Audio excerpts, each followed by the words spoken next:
Hello everyone, welcome to the class number 3 of Introduction to MySQL। तो last class में हमने ये देखा था कि एक MySQL सॉफ्टवेयर को हम कैसे डाउनलोड करके इंस्टॉल कर सकते हैं। तो आज हम पढ़ेंगे MySQL के और एक टॉपिक के बारे में। आज हम पढ़ेंगे different type of SQL commands और उसके क्लासिफिकेशन के बारे में। जैसे कि हमने क्या पढ़ा कि अगर हमें एक रिलेशनल डाटाबेस बनाना है तो उसके लिए हम कौन सा लैंग्वेज यूज करते हैं, एसक्यूएल लैंग्वेज यूज करते हैं। तो एसक्यूएल लैंग्वेज हम जिस relational database management system software में यूज करते हैं उसका नाम क्या है, माई एसक्यूएल। तो माई एसक्यूएल जो एसक्यूएल लैंग्वेज यूज करता है उस एसक्यूएल लैंग्वेजेस में डिफरेंट टाइप ऑफ कमांड्स होते हैं, जिस कमांड्स को यूज करके हम क्या करते हैं, डाटाबेस बनाते हैं, डाटाबेस में डाटा स्टोर करते हैं। उस डाटाबेस में अगर कुछ मैनिपुलेशन या फिर कुछ चेंजेस अगर करना चाहते हैं, चेंजेस कर सकते हैं। डाटाबेस को एक्सेस करना चाहते हैं, एक्सेस कर सकते हैं। डाटाबेस के अंदर हमने कोई टेबल बनाया है, उस टेबल को हम ड्रॉप करना चाहते हैं, उस टेबल को पूरा कंप्लीटली डिलीट करना चाहते हैं, रिमूव करना चाहते हैं, रिमूव कर सकते हैं। तो अगर हमें एक रिलेशनल डाटाबेस बनाना है या फिर उसको एक्सेस करना है या फिर उसमें कुछ अगर चेंजेस करना है तो उसके लिए हम जो एसक्यूएल लैंग्वेजेस यूज करते हैं उस एसक्यूएल लैंग्वेज हमें क्या प्रोवाइड करता है, कुछ कमांड्स या फिर कुछ स्टेटमेंट्स प्रोवाइड करता है, जिसको यूज करके हम क्या करते हैं, different type of operation perform करते हैं आरडीबीएमएस सॉफ्टवेयर में, जैसे कि my SQL software. Okay, SQL commands can be used not only for searching the database but also to perform various other functions like create tables, insert data in tables, modify data, drop the table, etc. SQL command use करके हम सिर्फ मतलब database में जो data stored है सिर्फ उस data को सर्च नहीं करते, उसके साथ और क्या कर सकते हैं, उसके साथ जो भी डाटाबेस में डाटा स्टोर्ड है सिर्फ उसको सर्च नहीं करते, उसके साथ और क्या कर सकते हैं, उसके साथ हम टेबल्स क्रिएट कर सकते हैं। टेबल्स में डाटा इंसर्ट करना चाहते हैं, डाटा इंसर्ट कर सकते हैं। अगर उसमें कुछ मॉडिफिकेशन करना चाहते हैं, मॉडिफिकेशन कर सकते हैं। और अगर हम एक टेबल बनाए हैं एक डाटाबेस के अंदर तो उसको अगर ड्रॉप या फिर डिलीट करना चाहते हैं तो उसको ड्रॉप या फिर डिलीट भी कर सकते हैं। मतलब एक डाटाबेस में हम जो भी ऑपरेशन परफॉर्म करना चाहते हैं, एक रिलेशनल डाटाबेस को बनाने के लिए हो या फिर उसमें कुछ मैनिपुलेशन होने के लिए हो, जो भी ऑपरेशन हम परफॉर्म करना चाहते हैं तो उसके लिए एसक्यूएल हमें क्या करता है, different type of commands provide करता है, जिस कमांड्स को यूज करके हम क्या कर सकते हैं, डाटाबेस में different type of operations perform कर सकते हैं। ओके, तो जितने भी एसक्यूएल कमांड्स हैं उसको मेनली क्लासिफाइड करा गया है, मतलब क्लासिफाई किया गया है डिफरेंट कैटेगरी में उसके यूजेस के हिसाब से। फर्स्ट कैटेगरी है डीडीएल, जिसका फुल फॉर्म है डाटा डेफिनेशन लैंग्वेज। दूसरा कैटेगरी है डीएमएल, तीसरा कैटेगरी है डीक्यूएल, चौथा कैटेगरी है डीसीएल और पांचवा कैटेगरी है टीसीएल। तो इसको इस हिसाब से कैटेगराइज क्यों किया गया है, किस कैटेगरी का काम किया है, पहले ये जान लेते हैं। डीडीएल डाटा डेफिनेशन लैंग्वेज, मतलब ये एक ऐसा कमांड है, इसके अंदर जितने भी कमांड्स आते हैं सारे कमांड्स को हम मेनली क्यों यूज करते हैं, सारे कमांड्स को मेनली हम यूज करते हैं मतलब एक डाटाबेस का स्ट्रक्चर को डिफाइन करने के लिए। This command is mainly used to define the structure. Okay, एक डाटाबेस का स्ट्रक्चर डिफाइन करने के लिए कि उसके अंदर कितने टेबल्स होंगे, उस टेबल्स के अंदर कितने एट्रीब्यूट्स होंगे, ये सारा चीज डिफाइन करने के लिए, मतलब एक डाटाबेस का स्ट्रक्चर को डिफाइन करने के लिए मेनली हम यूज करते हैं डीडीएल कमांड्स को। ओके, इसको यूज करके हम क्या कर सकते हैं, एक डाटाबेस का स्ट्रक्चर डिफाइन कर सकते हैं, उस स्ट्रक्चर को फिर चेंज करके उसका नया स्ट्रक्चर बना सकते हैं। तो उसको उसके लिए हम जो कमांड्स यूज करते हैं वो सारे कमांड्स किस कैटेगरी में होते हैं, डीडीएल कमांड्स के कैटेगरी में होते हैं। उसके बाद हमने तो स्ट्रक्चर बना लिया, स्ट्रक्चर बनाने के बाद उसके अंदर हम डाटा इंसर्ट करना चाहेंगे। डाटा इंसर्ट करने के बाद उसमें अगर कुछ मैनिपुलेशन या फिर कुछ चेंजेस करना चाहते हैं, चेंजेस करना चाहेंगे, तो उसके लिए हम यूज करते हैं दूसरा कैटेगरी मतलब जो एसक्यूएल कमांड का उसका नाम है डीएमएल, डाटा मैनिपुलेशन लैंग्वेज।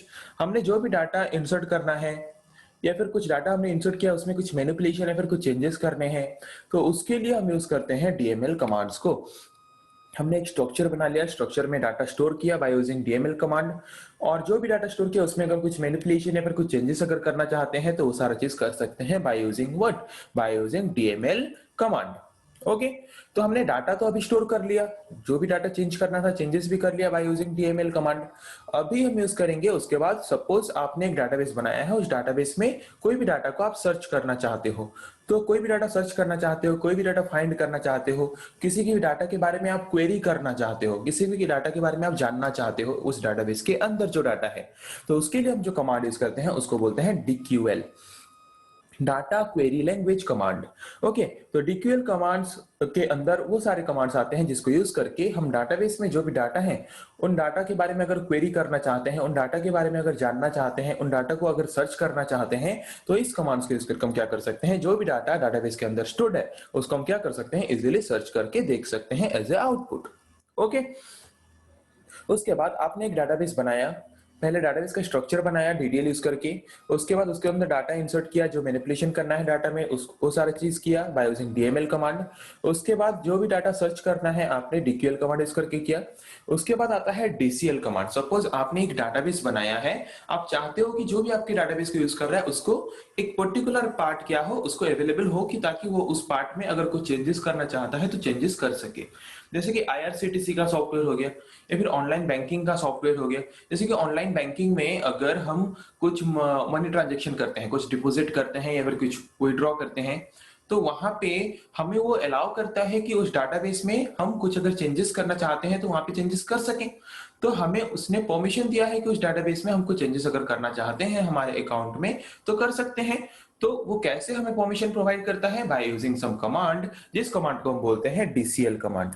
तो डीसीएल कमांड मेनली यूज किया जाता है कि सपोज मैंने एक डाटाबेस बनाया है, उस डाटाबेस को एक्सेस करने के लिए, मतलब उस डाटाबेस में अगर कुछ मैनिपुलेशन अगर कोई यूजर करना चाहता है तो उसको मैनिपुलेशन करने की फैसिलिटी या फिर परमिशन प्रोवाइड करने के लिए, या फिर उसको अगर हमने परमिशन प्रोवाइड किया है उससे परमिशन छीन के ले आने के लिए हम मेनली यूज करते हैं डीसीएल कमांड को।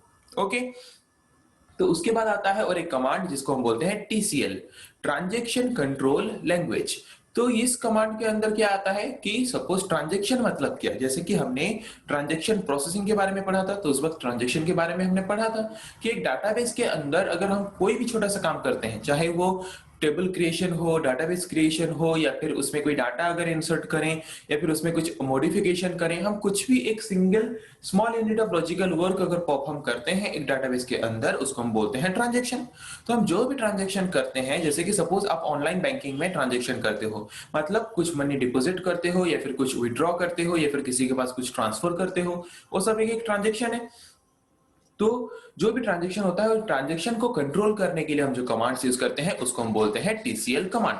सपोज आपने कुछ मनी विड्रॉ किया, तो आपने मनी विड्रॉ किया तो आपके अकाउंट से जितना बैलेंस कटना चाहिए, जितना बैलेंस कम होना चाहिए, उसको कंट्रोल कौन करेगा कि कितना कम होगा, कम होने के बाद कैसे परमानेंटली सेव होगा, उन सारी चीजों को कंट्रोल करने के लिए यूज किया जाता है टीसीएल कमांड।